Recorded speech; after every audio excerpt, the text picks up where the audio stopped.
출애굽에서 가나안까지 17. 율법의 완성.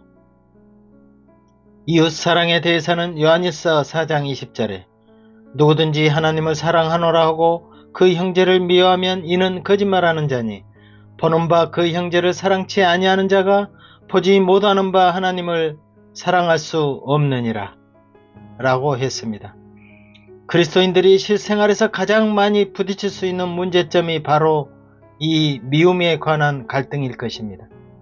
특히 형제에 대한 판단 기준이 언행에 있어 도덕성과 선을 높게 책정한 기대감 때문에 쉽게 마음에 들 수 없습니다.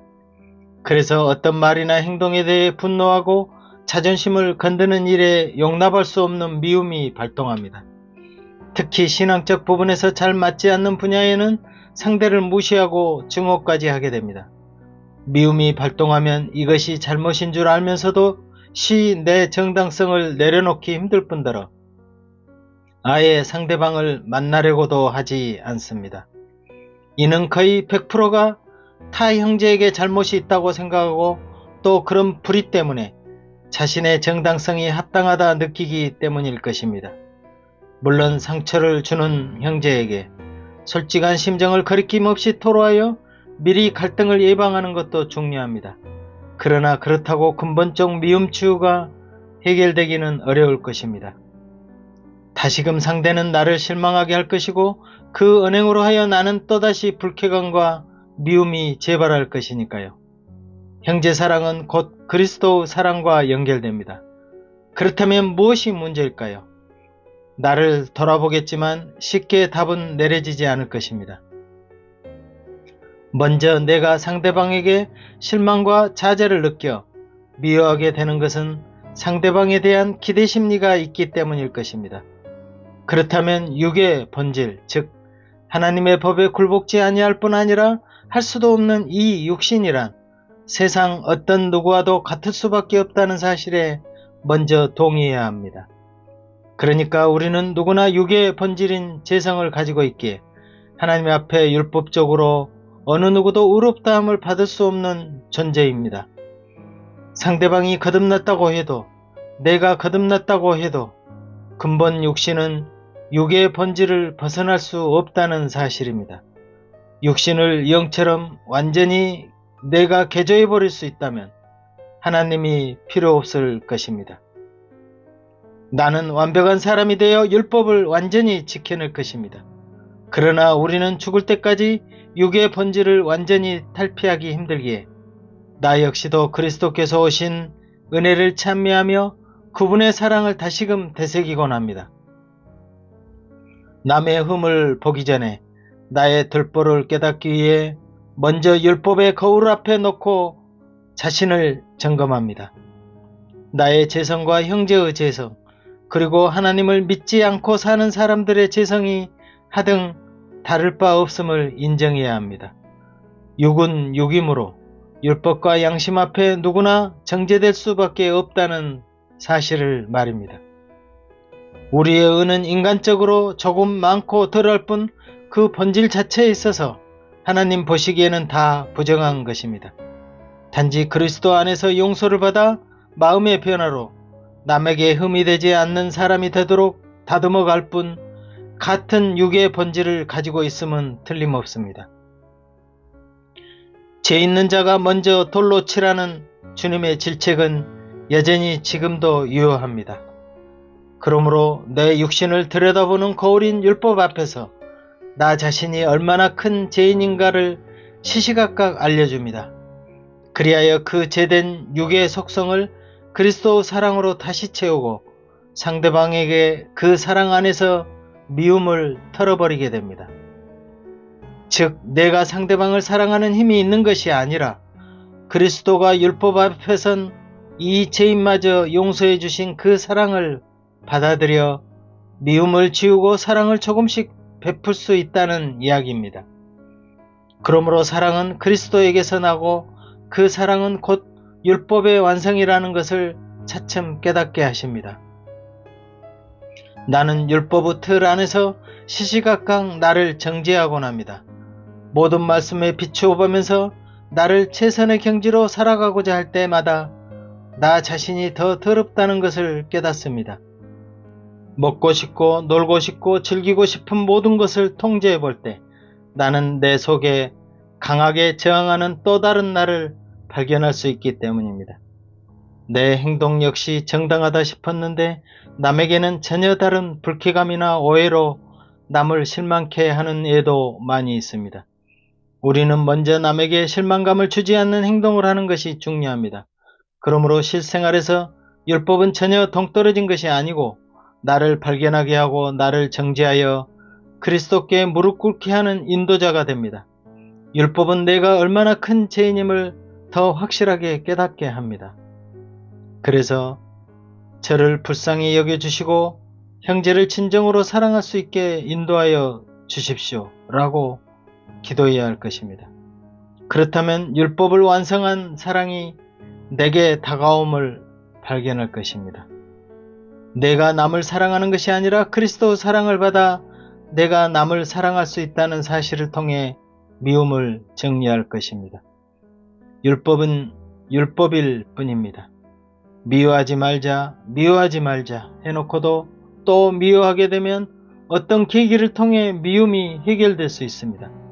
그러나 이런 반복을 통해 결국 내가 할 수 없다는 사실과 율법의 완성자이신 그리스도를 쳐다보게 됩니다. 우리는 누구나 율법 앞에서 온전할 수 없습니다. 그 율법을 대신 완성해 줄 그리스도가 없었다면 우리는 영육 간의 갈등에 휩싸여 평생 수고하여야 할 것입니다. 율법 안에서는 절대 선을 온전히 항상 행해야만 의롭다함을 얻을 수 있습니다. 그러나 내가 할 수 없는 일을 하나님은 하십니다. 마태복음 5장 18절에 진실로 너희에게 이르노니 천지가 없어지기 전에는 율법의 1.1억이라도 반드시 없어지지 아니하고 다 이루리라 하신 말씀처럼 십자가에서 돌아가실 때 다 이루었다 라고 하셨고 부활 후 40일간 이 땅에서 제자들에게 구약의 말씀이 어떻게 이루어졌는지 자세히 설명하셨던 것입니다. 누가복음 24장 44절 45절에 또 이르시되 내가 너희와 함께 있을 때 너희에게 말한 바 곧 모세의 율법과 선지자 글과 시편에 나를 가리켜 기록된 모든 것이 이루어져야 하리라 한 말씀이 이것이라 하시고 이에 저희 마음을 열어 성경을 깨닫게 하시고 이처럼 그리스도는 구약의 모든 약속을 이루시며 율법마저도 십자가로 완성하셨습니다.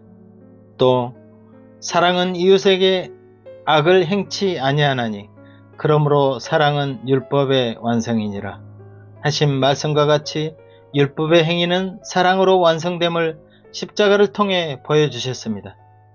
로마서 13장 8절 9절에 피차 사랑의 빛 외에는 아무에게도 아무 빛도 지지 말라. 남을 사랑하는 자는 율법을 다 이루었느니라. 간음하지 말라, 살인하지 말라, 도둑질하지 말라, 탐내지 말라 한 것과 그 외에 다른 계명이 있을지라도 내 이웃을 내 자신과 같이 사랑하라 하신 그 말씀 가운데 다 들었느니라. 그렇습니다. 사랑하게 되면 나머지 계명들은 당연히 뛰어넘을 수 있으리라 믿어 의심치 않습니다.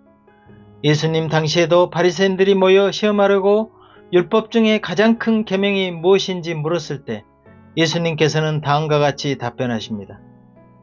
예수께서 가라사대 내 마음을 다하고 목숨을 다하고 뜻을 다하여 주 너의 하나님을 사랑하라 하셨으니 이것이 크고 첫째 되는 계명이요 둘째는 그와 같으니 내 이웃을 내 몸과 같이 사랑하라 하셨으니 이 두 계명이 율법과 선지자의 강령이니라. 하나님께서는 율법과 선지자를 통해 많은 것을 그 사랑하는 백성에게 전해주셨는데 그 근본이 곧 하나님에 대한 사랑과 이웃사랑이라는 것입니다.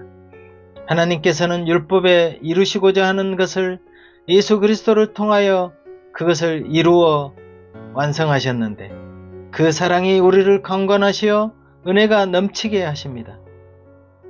인간 사랑을 통해 하나님의 사랑을 상상해 볼 수 있는 하나의 이야기를 해보겠습니다. 6.25 전쟁 때였습니다.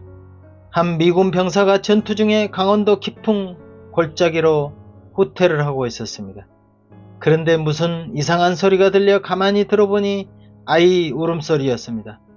울음소리를 따라가 봤더니 그 소리는 눈구덩이 속에서 들려오고 있었습니다. 그 눈구덩이 속에서 아이를 꺼내기 위해 눈을 치우던 미군 병사는 소스라치게 놀라고 말았습니다.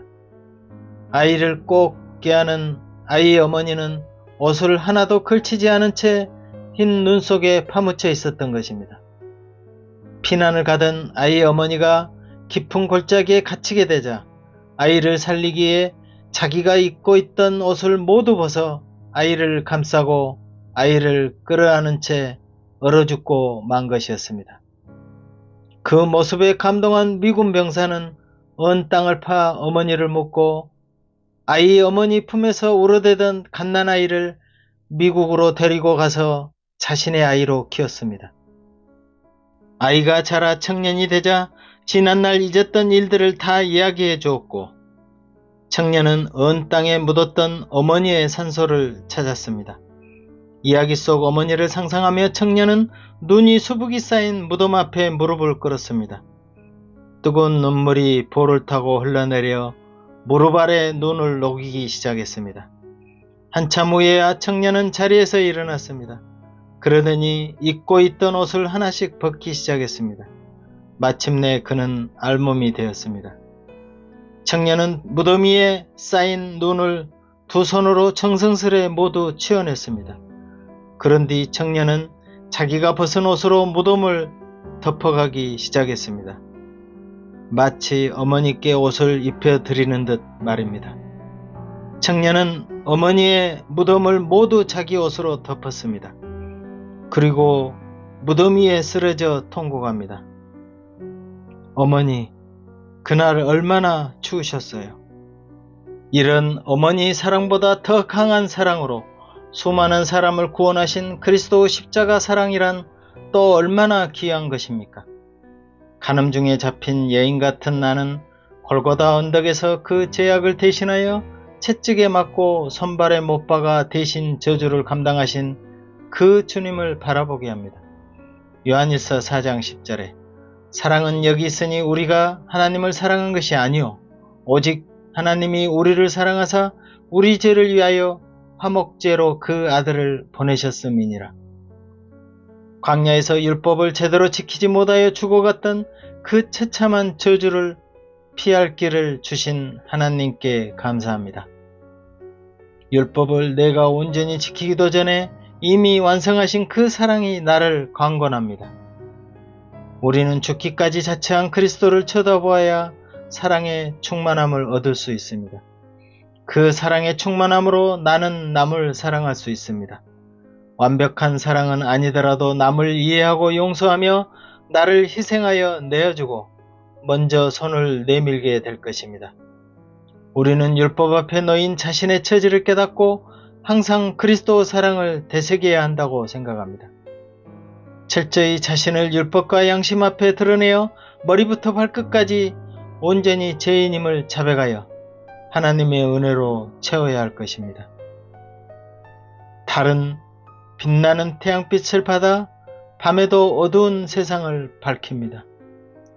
우리는 단지 달처럼 그리스도 사랑을 받아 어두운 이 세상에 비출 뿐입니다. 아무쪼록 그리스도 사랑으로 충만하시기를 바람하지 않습니다. 사랑은 율법의 완성입니다. 아멘. 박 작가의 하늘가락지에서는 출애굽에서 가나안까지를 주제로 계속 이어가겠습니다. 감사합니다.